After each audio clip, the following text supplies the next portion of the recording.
blood and spilled espresso smell remarkably similar when they hit Italian marble. Fiona knew this fact intimately. She had spent 3 years surviving the humid, unforgiving slums of Mumbai learning languages most people in her city couldn't place on a map. Now she poured coffee for men who tipped in $100 bills and veiled threats. When a notorious crime boss decided to use a foreign tongue to strip away her dignity, he didn't realize he was speaking her language. High-end dining is just a theater of the absurd for people with too much money and too little conscience. Aurelia's was the kind of restaurant that didn't print prices on the menu. The lighting was permanently dimmed to a golden sepia-toned hue that made the women look younger and the men look less dangerous. The air smelled of white truffles, aged leather, and the quiet, desperate sweat of a waitstaff pushed to the absolute brink of human endurance. Fiona adjusted her black tie in the reflection of the espresso machine.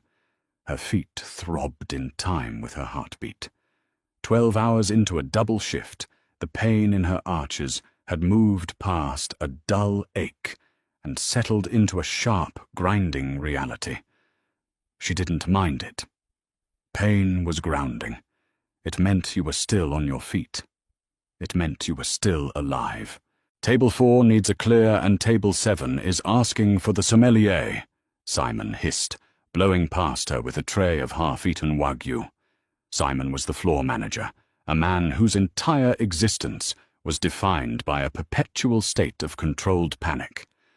And look alive, Hayes. The Gallagher party just pulled up to the valet. Fiona's stomach gave a quiet, involuntary tighten. Arthur Gallagher. He wasn't a cartoon mobster. He didn't wear pinstripe suits or chew on cigars, and he didn't scream at his subordinates. In the modern era, organized crime wore tailored navy suits from Savile Row, carried hedge fund portfolios, and spoke in the quiet, measured tones of a corporate board meeting. Gallagher owned shipping lanes. He owned real estate. He owned, according to the whispers in the break room, at least 3 city councilmen and a judge. When Arthur Gallagher walked into a room, the room changed. It wasn't a sudden silence. It was a shift in barometric pressure. Fiona grabbed her service tray and pushed through the swinging kitchen doors just in time to see the front entrance open. Gallagher stepped inside. He was a tall man, early 40s, with hair starting to grey at the temples and eyes the colour of wet slate. He didn't look around to see who was watching him. He didn't need to. He knew everyone was. Behind him trailed his shadow 3 men. 2 of them, Wyatt and Cole, were built like brick walls, draped in expensive wool, their eyes scanning the room with the mechanical precision of security cameras. The third was Gideon, a leaner, older man with a pockmarked face, who acted as Gallagher's primary fixer and international liaison. Simon was practically bowing as he led them to the corner booth. The power booth. It offered a full view of the room and an impenetrable wall to their backs. Fiona. Simon materialized beside her, his fingers digging into her forearm. "You're on the Gallagher table." "I'm covering the patio," she replied flatly, keeping her eyes on the floor. "Not anymore. Jenna is shaking so hard she just dropped a water glass in the service station. I need someone who doesn't look like they're about to wet themselves. Go. Standard protocol. Speak only when spoken to. Do not look them directly in the eye unless they address you." Fiona pulled her arm out of his grip. She didn't feel fear not the way Jenna did. Fear was a luxury for people who still had something left to lose.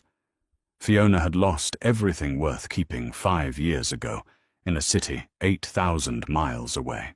She picked up a fresh linen cloth, a silver water pitcher glistening with condensation, and walked toward the corner booth. Her posture was perfect. Her face was a mask of pleasant professional nothingness. As she approached, the low murmur of their conversation reached her. Gallagher was leaning back against the leather upholstery, a casual elegance to his posture that completely contradicted the brutal nature of his reputation. He was looking at Gideon. Fiona stepped up to the table. Good evening, gentlemen. Welcome to Aurelia's. May I start you off with some sparkling or still water? Gallagher didn't even look at her. He just raised 2 fingers. Still. Fiona moved smoothly, pouring the water into his crystal glass, without a sound, the ice clinking softly. She moved to Gideon, then to the 2 heavy hitters. The men completely ignored her presence, treating her with the absolute invisibility afforded to the working class in rooms like this. She was a piece of furniture that happened to pour water. The customs officials in Mumbai are holding the containers. Gideon was saying, his voice a low gravel. They want a higher percentage. The new Port Authority chief is trying to make a name for himself. Fiona's hand hesitated for a fraction of a millisecond.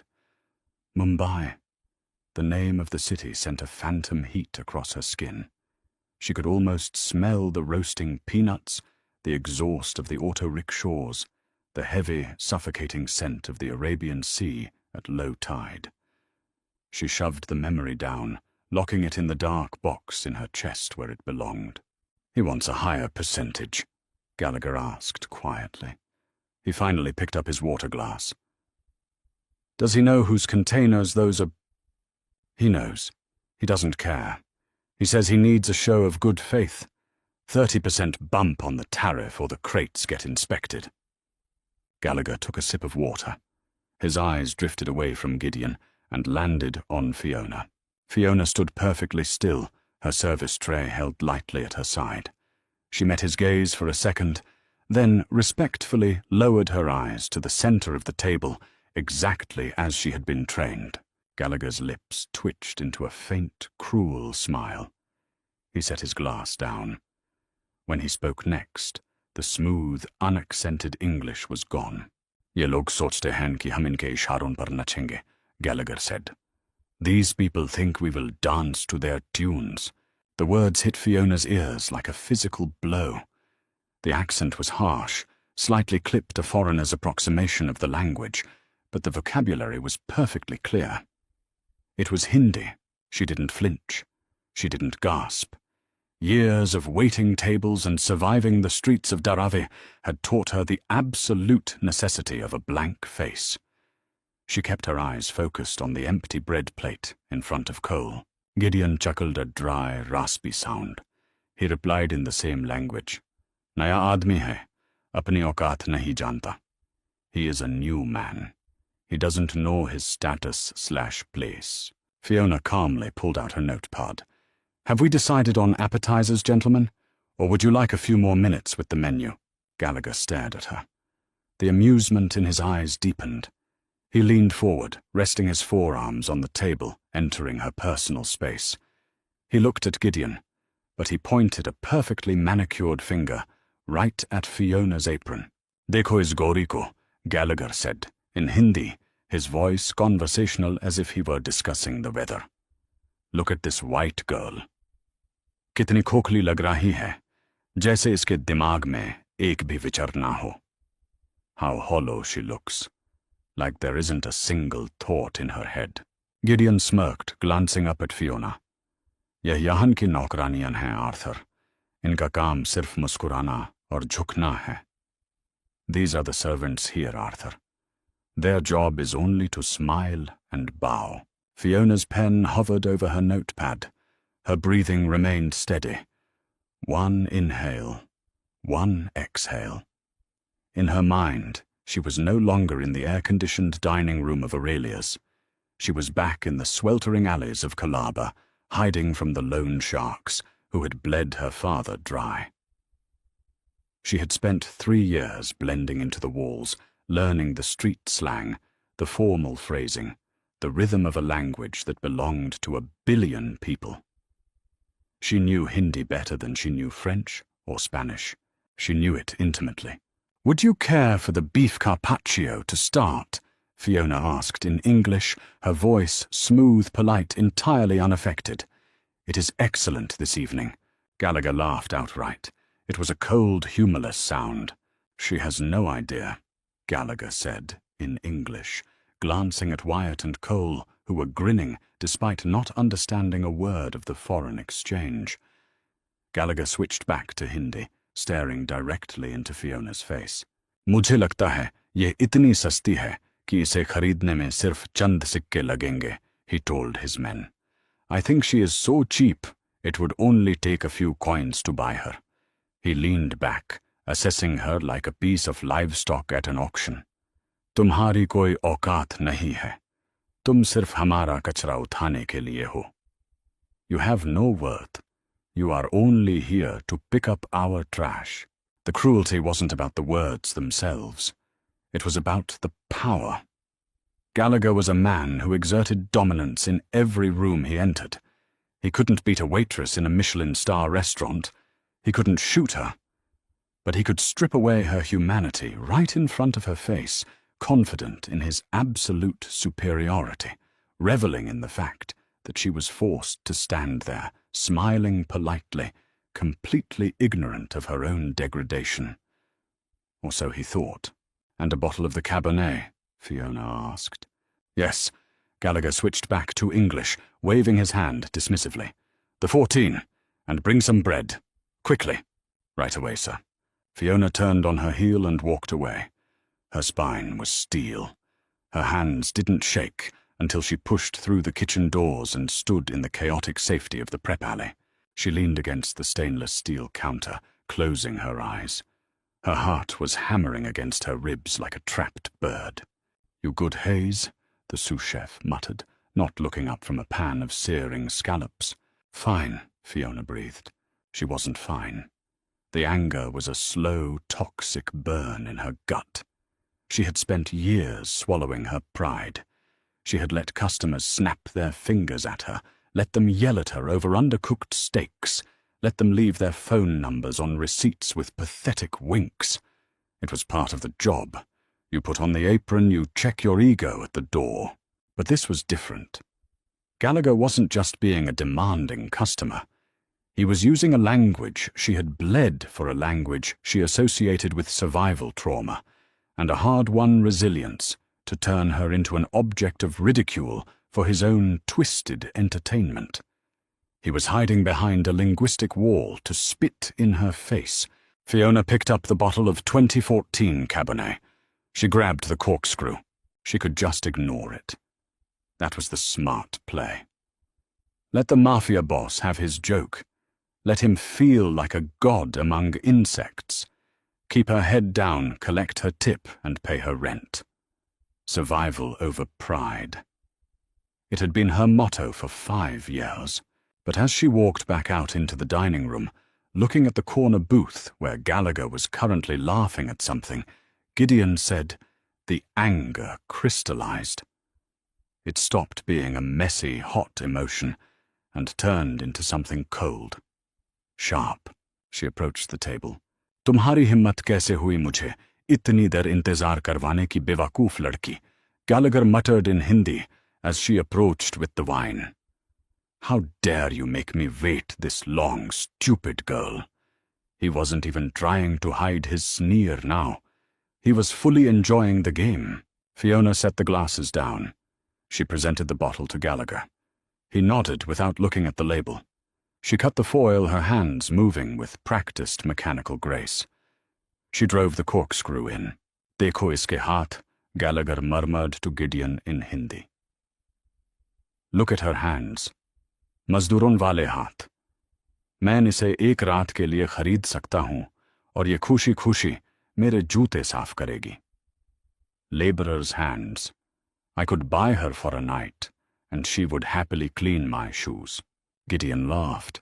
Cole smirked, sensing the insult, even if he didn't know the words. Fiona pulled the cork. It popped with a quiet, satisfying thwack. She poured a tasting amount into Gallagher's glass. He picked it up, swirled it, tasted it, and gave a sharp nod. Fiona moved around the table, pouring for the other 3 men. When you're done pouring, Gallagher said in English, his tone dripping with utter condescension, clean up those breadcrumbs. You missed a spot. Try to be useful. Fiona finished pouring Gideon's glass. She placed the bottle exactly in the center of the table, perfectly aligned with the salt and pepper shakers. She stood up straight. She looked at the breadcrumbs. Then, for the first time all evening, she broke protocol. She looked Arthur Gallagher directly in the eyes. The dining room around them was a low hum of clinking silver and soft jazz, but at table 4, the air suddenly went dead. When a server looks a man like Arthur Gallagher in the eye, holding his gaze without a trace of deference, it registers as an act of physical aggression. Wyatt stiffened. Cole's hand casually dropped beneath the tablecloth, resting near his waistband. Gallagher's eyes narrowed. The faint mocking smile faded from his lips, replaced by a cold, reptilian stillness. He wasn't used to being looked at like a peer. He certainly wasn't used to being looked at with pity. Fiona didn't blink. She held his gaze, feeling the massive weight of the danger radiating from the men around the table. Her heart was beating frantically, but her voice, when she finally spoke, was as smooth and unbothered as glass. "Mujhe aapke joote saaf karne ka koi shauq nahi hai, Mr. Gallagher," Fiona said. Her pronunciation was flawless. No clipped foreign vowels, just the heavy, authentic cadence of a local. "I have no interest in cleaning your shoes, Mr. Gallagher." The silence that followed was absolute. It was as if someone had sucked all the oxygen out of the corner booth. Gideon froze his wine glass halfway to his mouth. Wyatt and Cole exchanged a sharp, confused look, snapping to attention, sensing the massive shift in the atmosphere, even without understanding the language. Gallagher sat completely paralyzed. For 3 agonizing seconds, his brain tried to process what he was hearing. The hollow, empty-headed waitress hadn't just spoken to him. She had spoken back to him in his own private code. Fiona didn't stop there. She leaned in just a fraction, resting one hand lightly on the back of the empty chair next to him. "और अगर आप किसी को अपनी भाषा में जालील करने का शौक रखते हैं," she continued smoothly, her tone conversational, but laced with a lethal amount of condescension, "तो कम से कम ग्रामर तो ठीक रखिए. सस्ती शब्द यहाँ ठीक नहीं बैठता. सस्ती तो आपकी सोच है. And if you are so fond of humiliating someone in your language, at least get your grammar right. The word cheap doesn't fit here. What is cheap is your mindset." Gideon choked on his wine. He coughed violently into his napkin, his eyes wide and panicked, darting between his boss and the server. Gallagher's face went through a terrifying transformation. First pale shock, then a dark, bruised flush of absolute fury. The veins in his neck stood out against his crisp white collar. He was a man who commanded empires. He did not get dressed down by women wearing aprons. "What did you just say to me?" Gallagher hissed in English. His voice was barely above a whisper, but it carried the threat of a loaded gun. Fiona didn't flinch. She picked up her serving tray and held it against her hip. "I said," Fiona replied in English, her voice perfectly polite, loud enough only for their table to hear, "that if you are going to insult me right to my face, you should use the correct verb conjugations. Your accent is passable, Mr. Gallagher, but your sentence structure is frankly embarrassing. It sounds like you learned it from a phrase book at the airport." Cole halfway stood up his chair, scraping loudly against the marble floor. "Boss, you want me to—" "Sit down," Gallagher snapped. He didn't look at Cole. His eyes were locked on Fiona, drilling into her, trying to find the crack in her armor, trying to find the trembling fear he was so accustomed to seeing. He found nothing, just a tired waitress with aching feet who had survived things far worse than a man in a nice suit. "Who are you?" Gallagher asked softly. The mockery was completely gone. "I am Fiona. I will be your server tonight," she said, reverting instantly to her customer service persona. She offered a small professional smile. "I'll give you a few more minutes with the menu. Let me know if you need any recommendations. The kitchen does a wonderful job with the lamb." She gave a slight customary nod of her head, turned around, and walked away. She didn't run. She didn't hurry. She walked with the measured, steady pace of a woman entirely in control of her domain. By the time she reached the kitchen doors, She could feel 4 pairs of eyes burning holes into her back. But she didn't look over her shoulder. When the kitchen door swung shut behind her, Fiona immediately sagged against the prep station. Her knees knocked together. The adrenaline crash hit her so hard she felt physically sick. She pressed the palms of her hands against her eyes, taking deep, shuddering breaths. "Jesus, Hayes," Simon whispered, appearing out of nowhere. His face was the color of old chalk. "What the hell just happened out there? Cole looked like he was about to pull a piece, and Gallagher looks like he just saw a ghost. What did you do?" "Nothing, Simon," Fiona said, forcing herself to stand up straight. "Just clarified a misunderstanding about the menu." "I told you not to look at him," Simon hissed, pulling at his collar. "Do you know who that is? If he complains to the owner, you're not just fired, you're blacklisted. Or worse. God, I have to go apologize." "He won't complain," Fiona said quietly. Simon stopped glaring at her. "How do you know that?" "Because men like Arthur Gallagher didn't complain to managers. They didn't write bad reviews. They operated in the shadows, dealing in respect, dominance, and power. To complain would be to admit that a waitress had somehow gotten under his skin. It would mean admitting defeat. Just trust me," Fiona said, grabbing a fresh pitcher of water. She took a deep breath, smoothing down her apron.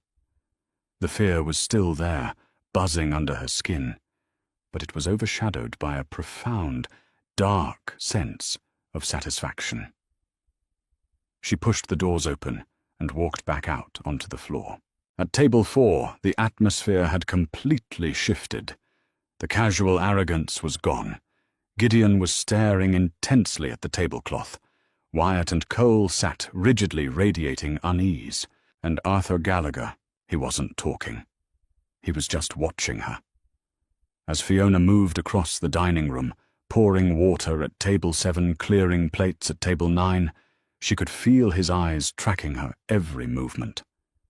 It wasn't the predatory, dismissive stare from before. It was something much more dangerous. It was curiosity. The remainder of the evening was a master class in psychological warfare. If Arthur Gallagher was angry, he didn't show it. He ate his braised lamb with the methodical precision of a surgeon.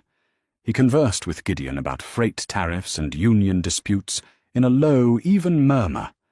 He completely ignored the 2 bodyguards who sat rigidly picking at their food as if expecting it to explode. Fiona provided flawless service. She replaced their silverware between courses without making a sound. She kept the water glasses filled to exactly 3/4 capacity. She crumbed the table with a small silver blade, sweeping away the remnants of artisan bread without once brushing against a tailored sleeve. She was a ghost. She had reverted to the exact thing he had mocked her for being a piece of the background architecture. But the dynamic had irreparably shifted. Every time she reached across him to clear a plate, the silence at the table thickened. Gallagher didn't look at her, but she could feel his attention. It was a heavy physical pressure, like the air right before a thunderstorm breaks.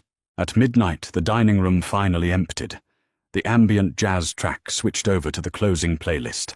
Simon stood near the host stand, chewing his thumbnail to the cuticle watching table 4, with the desperate intensity of a man waiting for a bomb squad to clear a building. Gallagher raised his hand. 2 fingers. The universal dismissive gesture for the bill. Fiona walked to the POS terminal, printed the receipt, and placed it inside a black leather booklet. She walked back to the table and set it down by Gallagher's right hand. "Take it," Gallagher said. His voice was a flat, unreadable baritone. He hadn't even looked at the total. He slid a heavy matte black credit card onto the leather. Fiona picked it up, ran it through the machine at the service station, and returned. She placed the pen next to the slip. Gallagher signed his name with a few sharp, illegible strokes. He stood up. Wyatt and Cole were on their feet, instantly adjusting their jackets, their eyes scanning the empty restaurant. Gideon wiped his mouth with a linen napkin, tossing it onto the table before following his boss. Gallagher stopped at the edge of the booth. He looked at Fiona. It was a long, clinical look. He was cataloguing her. The cheap, slip-resistant shoes, the slight fraying at the cuffs of her uniform shirt, the dark bags under her eyes that no amount of concealer could entirely hide. He didn't say a word. He just turned and walked out the glass front doors into the humid city night, his men forming an impenetrable wedge around him. Fiona stood still for a long time. The tension slowly drained out of her shoulders, leaving behind a dull, throbbing exhaustion. She walked over to the table to collect the leather booklet. She expected nothing. A 0 on the tip line, a petty complaint written to management. Men who were humiliated in front of their subordinates rarely let it go without extracting a pound of flesh. She opened the booklet. The bill was $1,200. The tip line was filled out. $10,000. Fiona stared at the ink. Her brain short-circuited, struggling to process the math. $10,000. It was 6 months of rent. It was groceries, electricity, and the quiet, gnawing anxiety in the pit of her stomach, completely erased in a single stroke of a pen. But it wasn't a gift. She looked closer at the merchant copy. Beneath his signature, written in small, perfectly legible script, was a single word. It wasn't in English. Aukat. Status. Worth. Fiona closed the booklet. The money wasn't an apology. It was a price tag. It was Arthur Gallagher's way of having the last word. He was telling her that no matter how good her grammar was, no matter how sharply she could cut him down in a foreign tongue, she was still someone who could be bought. She was the help, and he was the bank. She walked over to Simon, who was hovering near the bar. She handed him the booklet. Simon opened it. His eyes bulged. He looked from the receipt to Fiona, his mouth opening and closing like a landed fish. Hayes, is this... Did he mean to write this? Process it, Fiona said flatly, pulling off her black tie and throwing it over her shoulder. I'm going home. Fiona, wait. You can't just take a 10 grand tip from a mobster and walk out. There are tax implications. There are... Process it, Simon. She repeated her voice, dropping an octave. She turned and walked toward the employee locker room. She didn't feel victorious. She felt exposed. And in the world she had grown up in, exposure was a death sentence. 3 days passed. The $10,000 cleared her bank account on a Tuesday. Fiona didn't touch a single cent of it. She paid her rent from her standard wages. She bought cheap ramen and wilted vegetables from the corner bodega. She rode the subway at 2 in the morning, clutching her pepper spray in her coat pocket, keeping her head down. She knew how blood money worked. If you spent it, you accepted the terms and conditions attached to it. If it just sat there, it was a clerical error. By Thursday, the paranoia began to fade. Gallagher hadn't returned to Aurelia's. Her life settled back into its grueling, monotonous rhythm. Wipe the tables. Smile at the rich. Ignore the ache in her knees. Sleep for 5 hours. Repeat. It was raining on Thursday night when she finished her shift. The city was slick and cold, reflecting the neon signs in the puddles along the cracked pavement. Fiona pulled her thin trench coat tighter around herself and walked down the steps into the subway station. The station was deserted, smelling sharply of ozone, stale urine, and wet garbage. The overhead fluorescent lights flickered, casting long, sickly shadows against the tiled walls. Fiona stood near the edge of the platform, staring into the dark tunnel, listening for the rumble of the downtown train. It's delayed, a voice said. Fiona froze. The voice was smooth, raspy, and entirely out of place in the grime of a public transit station. She turned slowly. Gideon was standing 20 feet away, leaning casually against a structural pillar. He was wearing a dark wool overcoat and holding a black umbrella, its tip resting on the dirty concrete. He didn't look like a thug. He looked like an executive waiting for a town car. Fiona's hand drifted to her pocket, her fingers wrapping around the small plastic canister of pepper spray. It was a useless gesture against a man who probably had a suppressed firearm in his coat, but the instinct was hardwired. Track maintenance. Gideon continued stepping away from the pillar.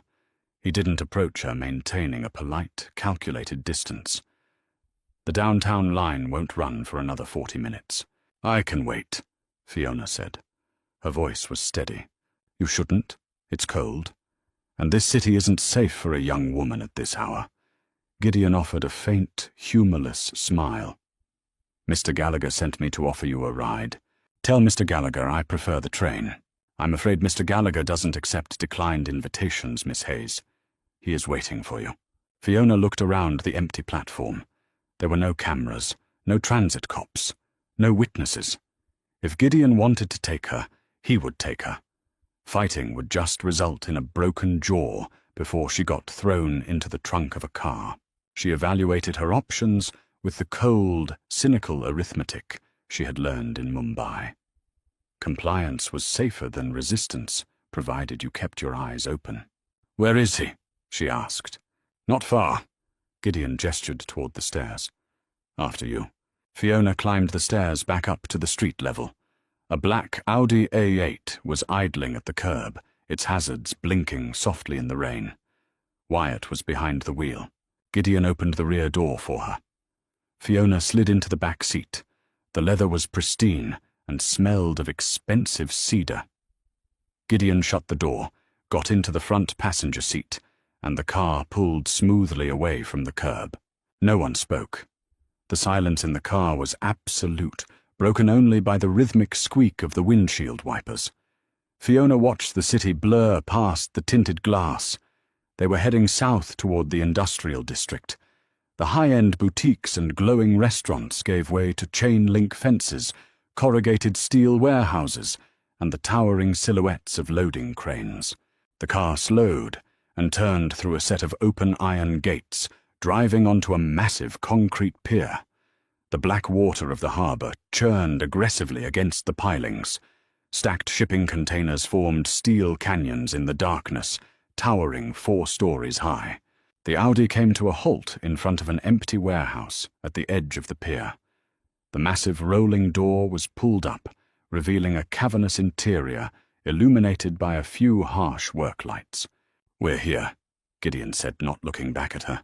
Fiona opened the door and stepped out into the freezing rain. She walked into the warehouse. Arthur Gallagher was standing near the back, looking out a large broken window that faced the harbour. He was wearing a dark grey suit, his hands in his pockets. A single wooden chair sat in the middle of the empty concrete floor. He didn't turn around when her footsteps echoed through the massive space. Do you know why I bring people here? Gallagher asked. His voice bounced off the high ceiling, sounding louder than it was. To intimidate them, Fiona answered flatly. She stopped a few feet away from the wooden chair, refusing to sit in it. Sitting meant submission. Gallagher finally turned. He looked at her, his expression entirely unreadable. He stepped out of the shadows and into the harsh pool of light. To remind them, he corrected softly, walking slowly toward her. To remind them of scale. This warehouse, the ships out there, the containers, it's all commerce. It's all moving pieces. People get caught up in their own small lives, and they forget how massive the machine really is. They forget how easily a single gear can be crushed if it tries to turn backward.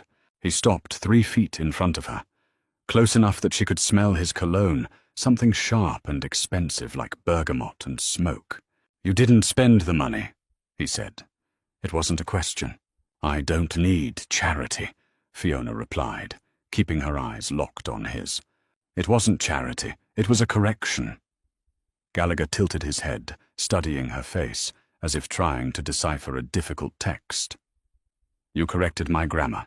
I corrected your financial situation. I consider the debt settled. There was no debt.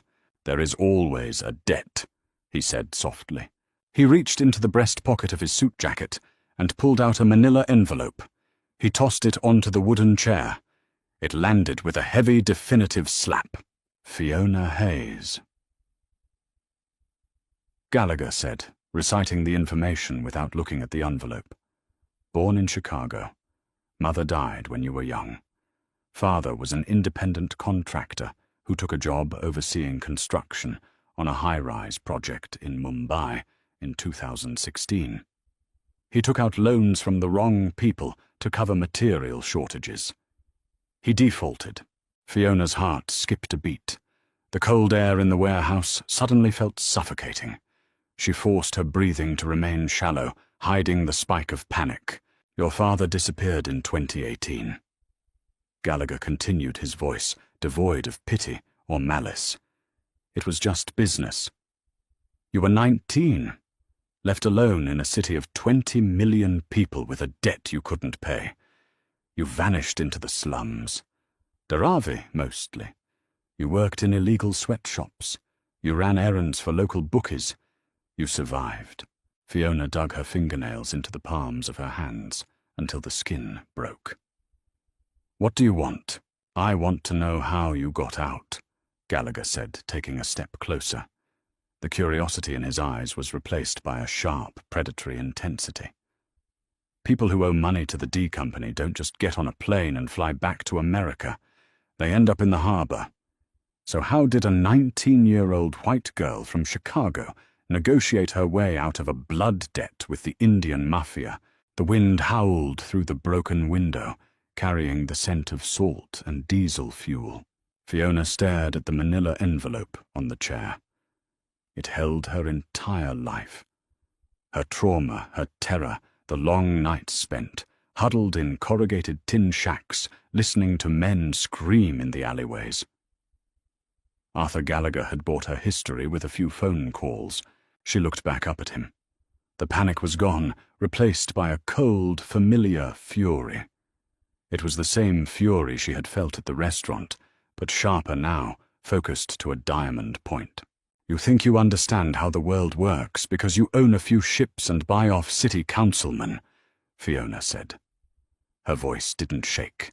It was low, hard, and laced with absolute contempt. Gallagher's jaw tightened. Excuse me, you sit in climate-controlled offices and corner booths, giving orders to men like Gideon to do your dirty work. She stepped forward, closing the distance between them. She was shorter than him, but she didn't look up. She forced him to look down. You think having a dossier on my life means you understand what I did to survive? I understand leverage, Gallagher said softly. You understand paper, Fiona fired back. You want to know how I got out? I didn't negotiate, Mr. Gallagher. You don't negotiate with men who view you as property. I outlasted them. I learned their language. I learned their habits. I became so invisible, so utterly useful, that they stopped seeing me as a target and started seeing me as a tool. And when the police finally raided their compound, I took the ledger that proved they were bribing the Port Authority, and I traded it to a rival boss in exchange for a passport and a plane ticket. Gallagher stared at her. The silence stretched between them, heavy and absolute. I didn't buy my way out, Fiona whispered, her eyes blazing. I burned my way out. So don't stand there and try to intimidate me with your empty warehouses and your expensive suits. You're just a man who wears a better tie than the thugs who tried to kill me.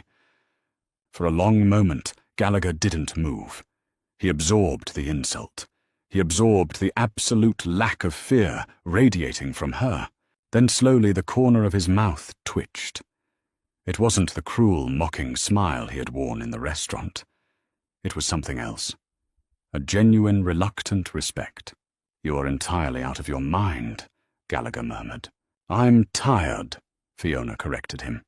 I'm tired of men like you thinking that money gives you the right to strip people of their dignity. Gallagher looked down at the floor, then back up at her.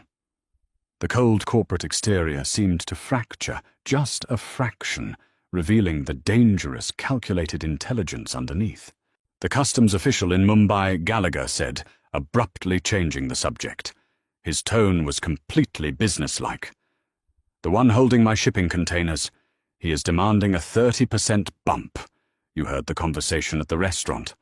Fiona frowned, thrown off balance by the sudden shift. "I heard. His name is Sharma. He's new. He's trying to make a point." Gallagher took a step back, giving her space. "I need to send someone to negotiate.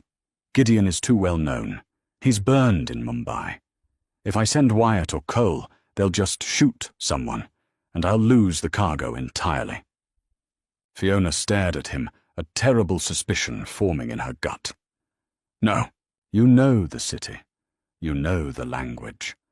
More importantly, you know how these men operate." I said no. Fiona backed away. "I serve plates, Mr. Gallagher. I pour water.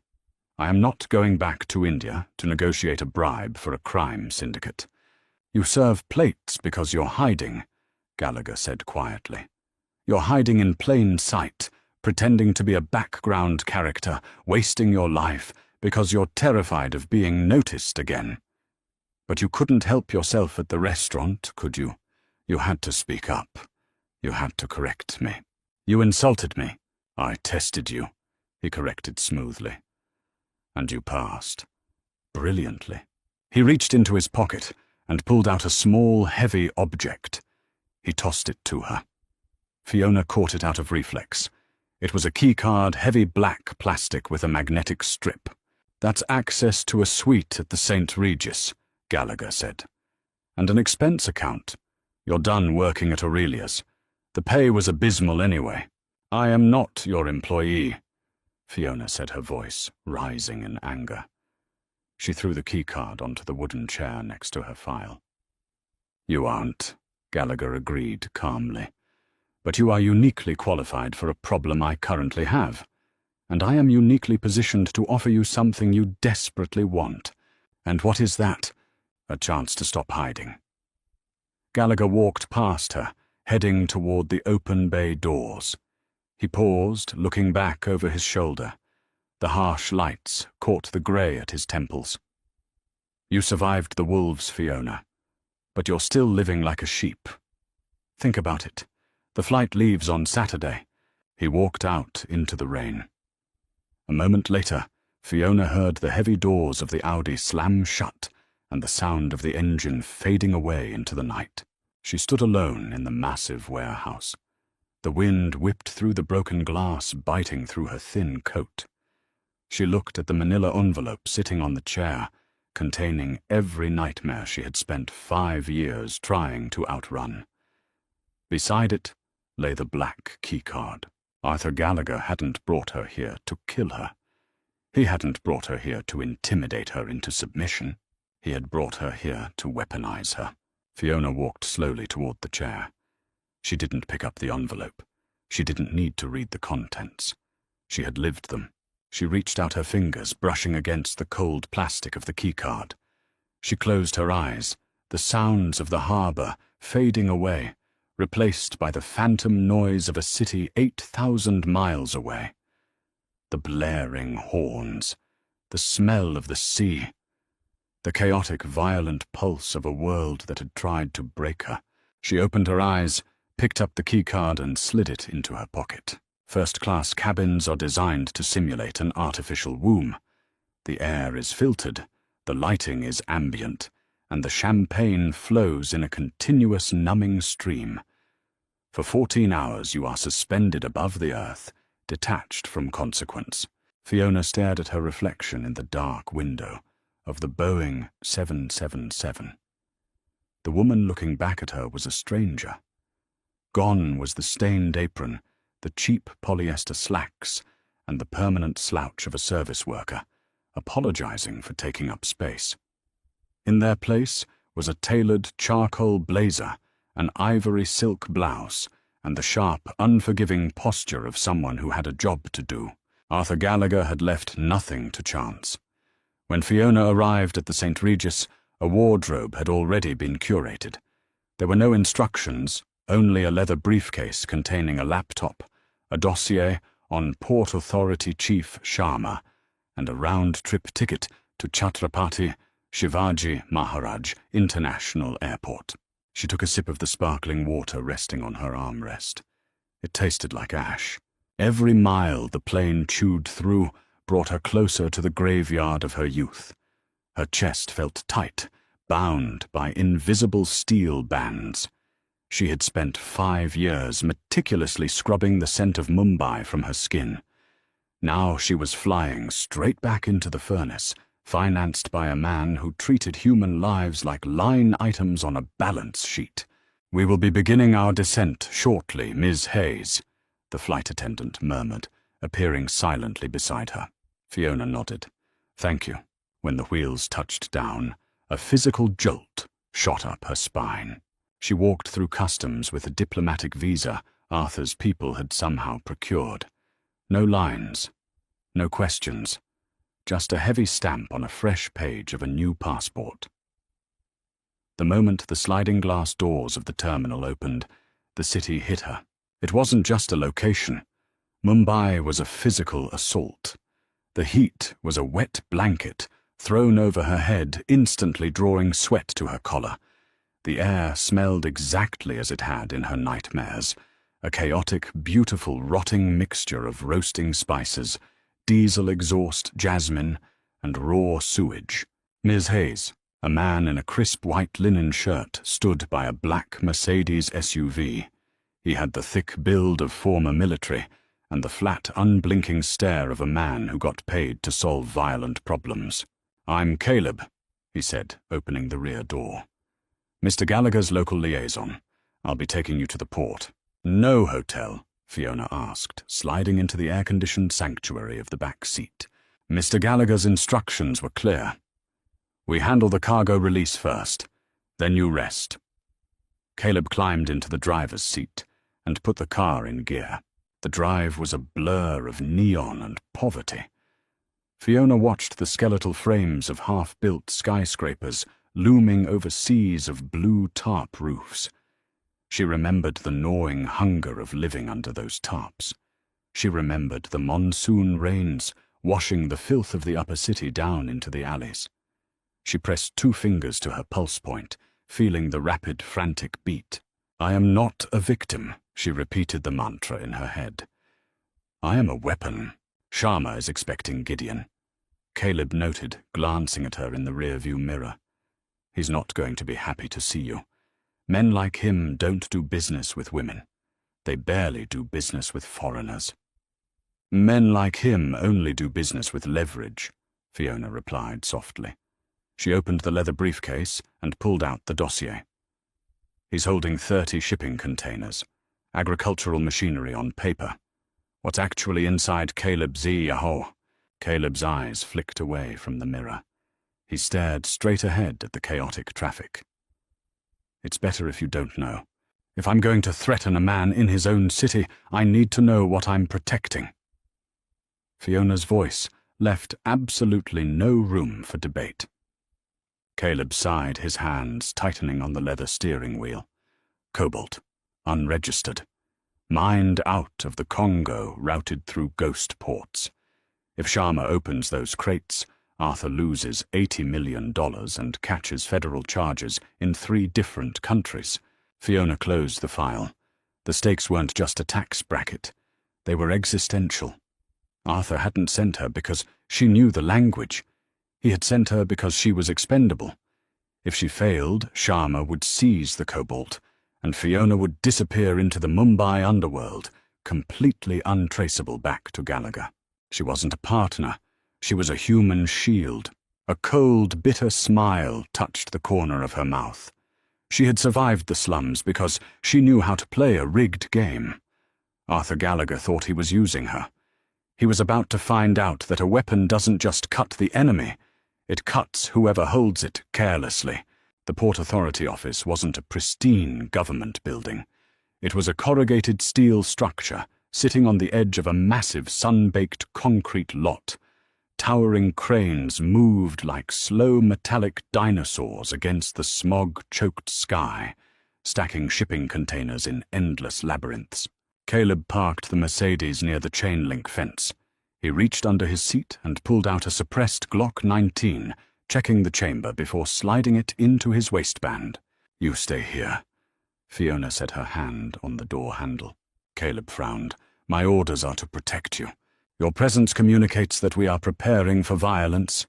Fiona countered, her voice completely detached. Violence means we have lost control of the negotiation. If Sharma sees muscle, he will double his price out of pride. I go in alone. If you don't come out in 20 minutes, I'm coming in. If I don't come out in 20 minutes, start the car and drive to the airport, she said. She stepped out into the crushing heat. The gravel crunched under her leather soles. She walked up the metal stairs to the office, her face a mask of absolute calm. She pushed the door open. The office was an exercise in bureaucratic misery. 3 ceiling fans aggressively chopped at the humid air. Stacks of yellowing manifests covered every surface. Behind a cheap veneer desk sat Chief Inspector Sharma. He was a thick-set man in his late 50s, sporting a heavy mustache and the arrogant slump of a man who had never been told no in his own district. 2 armed guards in khaki uniforms stood by the back door, holding aging assault rifles with lazy indifference. Sharma looked up from his paperwork. He took in Fiona's tailored suit, her pale skin, and the utter lack of fear in her eyes. His lip curled into a sneer. "You are lost, madam," Sharma said, in heavily accented English. "The tourist district is in Colaba. This is a restricted area." Fiona walked to the wooden chair across from his desk. She didn't ask for permission. She sat down, crossed her legs, and placed the leather briefcase on her lap. "I am not a tourist, Chief Inspector," Fiona said smoothly. "My name is Fiona Hayes. I represent Arthur Gallagher." Sharma's eyes narrowed. He leaned back in his chair, a cruel amusement flashing across his face. "Mr. Gallagher sends a little girl to do a man's work. Where is Gideon? Did he lose his stomach for the Mumbai heat?" "Gideon is handling secondary logistics," Fiona lied effortlessly. Mr. Gallagher felt this required a more nuanced touch. "You are holding 30 of our containers. You are asking for a 30% tariff increase. It is not an ask. It is the law." Sharma spread his hands in mock innocence. "Irregularities in the paperwork. I have a duty to inspect the cargo. Unless, of course, a fine is paid to expedite the administrative process." Fiona stared at him. She let the silence stretch. She let him squirm under the weight of her undivided attention. Then she leaned forward, resting her elbows on his desk. When she spoke, the polite English evaporated. She switched to Hindi, her accent thick with the gutter slang of Dharavi, entirely incongruous with her designer clothes. "Aapko lagta hai ki aap yahan ke raja hain," Fiona said softly. "You think you are the king here?" Sharma recoiled as if she had slapped him. The 2 guards by the door stiffened, shifting their rifles. Fiona didn't break eye contact. "Lekin aap sirf ek aur rishwatkhor afsar hain, jo apni auqat bhool gaya hai." "But you are just another corrupt officer who has forgotten his place." "Tumhari himmat kaise hui?" Sharma sputtered, his face turning a deep, mottled red. "How dare you? Chup khamma." Fiona snapped the word like a whip. Quiet. It was a command born of the streets, devoid of any corporate politeness. Sharma actually clamped his mouth shut, stunned by the sheer venom in her tone. "You want 30%. Fiona switched seamlessly back to English, maintaining her aggressive forward posture. "You want 30% of $80 million of unregistered cobalt. Do you even know who you are trying to extort?" Sharma recovered his bravado, slamming his fist on the desk. "I don't care about Gallagher's money. This is my port. I will open those crates right now and call the federal police." "Do it," Fiona said, gesturing to the phone on his desk. "Call them." Sharma hesitated, his hand hovering over the receiver. "You won't," Fiona whispered, a dark, cynical smile playing on her lips. "Because if you call the federal police, they confiscate the cobalt. You get a pat on the back and a small bonus in your pension. But if you seize the shipment, you make an enemy of Arthur Gallagher. And Gallagher doesn't sue people, Sharma. He erases them. She reached into her briefcase and pulled out a single sheet of paper. She slid it across the desk. That is a routing number for an offshore account in the Cayman Islands, Fiona explained. Mr. Gallagher is not paying a 30% tariff. He is paying you a flat fee of $1 million. In exchange, you will release the containers within the hour. You will also guarantee safe passage for all future shipments. Sharma looked at the paper, then laughed a harsh, grating sound. 1 million for a blind eye on 80 million. You are crazy, little girl. 30% or I open the boxes. Fiona stood up. She smoothed the front of her blazer. Tumhare bhai ki dukaan hai, na Baikula mein? Fiona asked in Hindi. Her voice was ice. Your brother has a shop right in Baikula. Sharma stopped laughing. The blood drained from his face, leaving his skin a sickly grey. Aur tumhari beti, Fiona continued relentlessly methodically, reciting the details she had spent the entire flight extracting from Arthur's intelligence files. London School of Economics में पढ़ती है. उसकी tuition fees तुम्हारी सरकारी तनख्वाह से तो नहीं आती. And your daughter. She studies at the London School of Economics. Her tuition fees don't come from your government salary. Are you threatening my family? Sharma hissed his hand, dropping toward the drawer of his desk. I am explaining leverage, Fiona replied coldly, echoing Arthur's words from the warehouse. You want to play the extortion game, Chief Inspector? Let's play.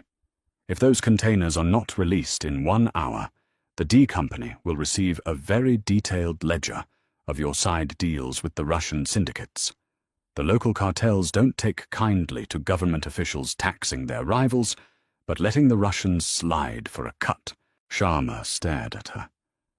He was looking at a ghost. He was looking at a woman who knew the exact pressure points of his corrupt, precarious life. You think Gallagher's money protects you here?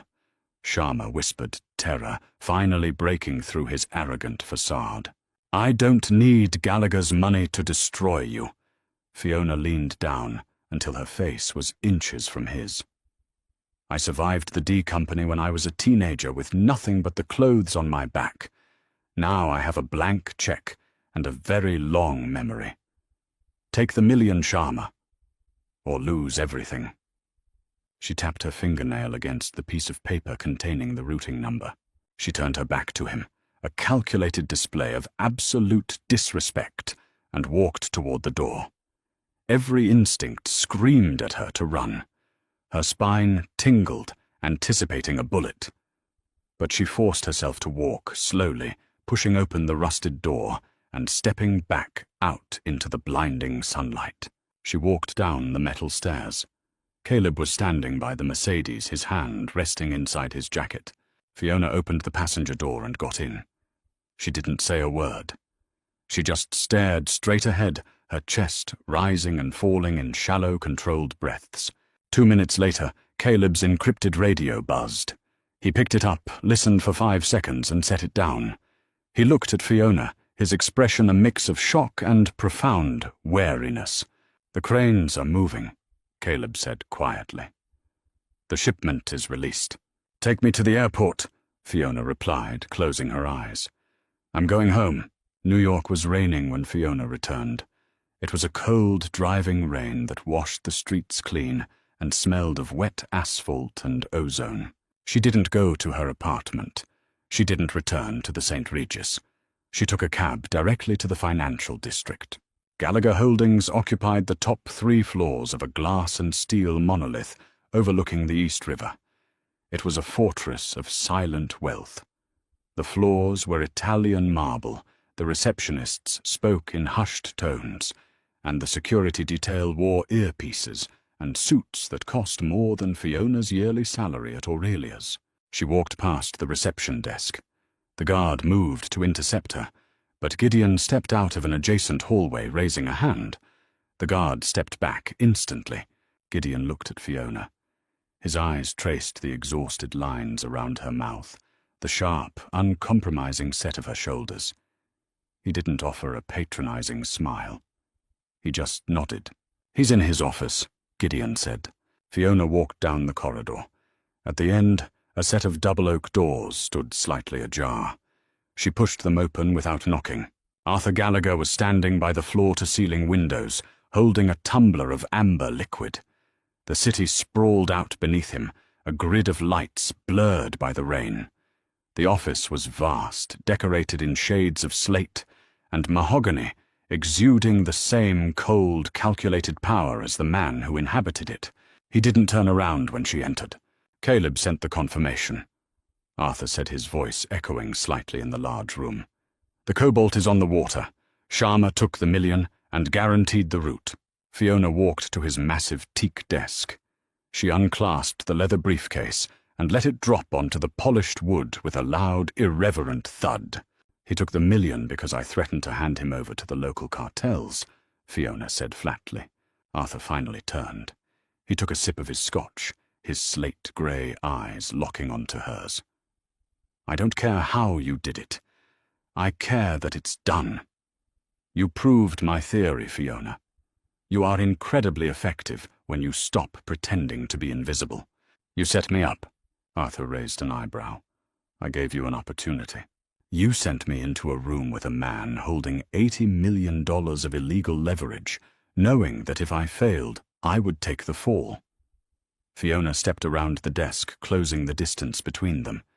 She wasn't an employee anymore. She had crossed the threshold. "You didn't give me an opportunity. You used me as a localized explosive. If it blew up in my face, your hands were clean." Arthur didn't back away. He set his glass down on a side table. "Welcome to the real world. Everyone is a tool. The only difference is who holds the handle." "I am not a tool," Fiona said, her voice dropping to a dangerous, steady rhythm. "I am the reason you didn't lose your empire today." The air between them crackled. It was the same tension from the restaurant, the same collision of wills from the warehouse, but the dynamic had fundamentally shifted. Arthur was looking at her, really looking at her, and for the first time, he wasn't looking down. He saw the ruthless pragmatism she had forged in the slums. He saw the cold, cynical intelligence that matched his own, and beneath it all he saw a fire that refused to be extinguished. "What do you want, Fiona?" Arthur asked softly. The question wasn't a dismissal, it was a negotiation. "I want 10%. Arthur let out a breath that sounded remarkably like a laugh. 10% of the cobalt shipment. That's $8 million. For a single afternoon of work, it's $8 million for saving your life." Fiona corrected, her eyes burning into his. "Sharma was going to call the Federals. You were exposed. I closed the gap. 10%. And I don't pour coffee ever again." Arthur studied her face. The audacity of her demand was staggering. A waitress from a mid-tier fine dining restaurant walking into his office and demanding a multi-million-dollar cut of an international smuggling operation. It was insane. It was also completely justified. He took a step closer. The physical proximity was heavy, charged with an undeniable magnetic pull. They were two predators circling the same kill, realizing they were the only ones in the room who spoke the same language. "You think you can handle this life?" Arthur murmured, his voice dropping an octave, the scent of bergamot and scotch enveloping her. "You think you can swim in this water without drowning?" "I've been drowning since I was 19. Arthur, Fiona whispered, refusing to break his gaze, using his first name as a deliberate claim to equality. "I'm tired of treading water. I want the ship." Arthur Gallagher smiled. It wasn't a cruel smile. It was a terrifying, genuine expression of dark approval. He reached out his knuckles lightly, brushing against the silk of her lapel, a gesture that was half threat, half promise. 10%, Arthur agreed quietly, "and a desk outside my office. You start on Monday. Do not be late." Fiona held his gaze for a second longer, establishing the absolute certainty that she had won. She didn't say thank you. She just turned around and walked out of the office, leaving the briefcase on his desk. She stepped into the elevator, the doors sliding shut, cutting off the view of the empire she had just carved a piece out of. As the car plummeted toward the street, Fiona looked at her reflection in the mirrored doors. The tired waitress was dead. The frightened girl hiding in the slums was gone. What remained was something far more dangerous. Wow, what a massive shift in power. Fiona went from surviving in the shadows to demanding a seat at the table with one of the most dangerous men in the city. Their chemistry is absolutely electric. And you know this new partnership is going to be explosive. If you are hooked on this dark, gritty romance and want to see how Fiona handles her new life as Arthur's equal, please hit that like button. Share this story with anyone who loves a brilliant, fearless protagonist. Don't forget to subscribe and hit the bell icon so you never miss an episode of this intense Mafia drama.